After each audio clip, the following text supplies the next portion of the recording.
நான் கட்டிக்கிட்டா அவரை தான் கட்டிப்பேன். இந்த ஜென்மத்துல நான் உனக்கு அவனை கட்டி கொடுக்கறதா இல்ல. எந்த ஜென்மத்திலே அவரை தவிர வேற யாரையும் நான் கட்டதே இல்ல. எனக்கு ஒரு தங்கச்சி இருந்ததா வேற நினைக்கிறதா இல்ல. யாரும் எனக்கு ஒரு அண்ணன் இருந்ததா நினைக்கிறதா இல்ல.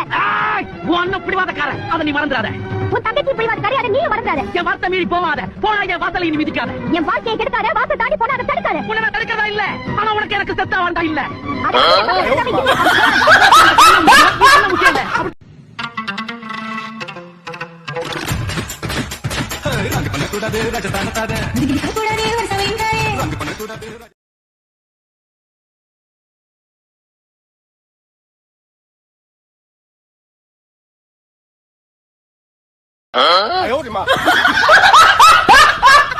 நான் திரும்ப வந்த உடனே தூத்துக்குடி டவுனுக்குள்ள ஏகப்பட்ட பட்டாசு வெடிக்கும். அதுல சீக்கிரம் சின்னமணமாயிருக்கீங்க.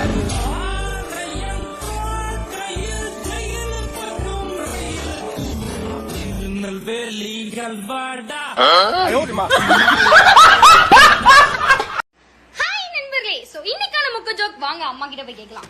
ஏமா, இப்போ ஒருத்தன் செம்மையா ஒரு பெரிய வீடு கட்டிட்டு அங்க செம்மையா எல்லா லைட்டிங்ஸ் எல்லாமே செட் பண்ணி வச்சுட்டு போய் எல்லா லைட்டுக்கு சேர்த்து சுவிட்ச போட்டனா வீட்டு வெடிச்சிட்டான். டம்முன்னு வெடிச்சிட்டு. எதுக்கு? வாங்கட சந்தவனா இருப்பான் பைத்தியம். ஏன்னா அவன் செட் பண்ணி வச்ச பல்ப் எல்லாமே குண்டு போயிட்டான்.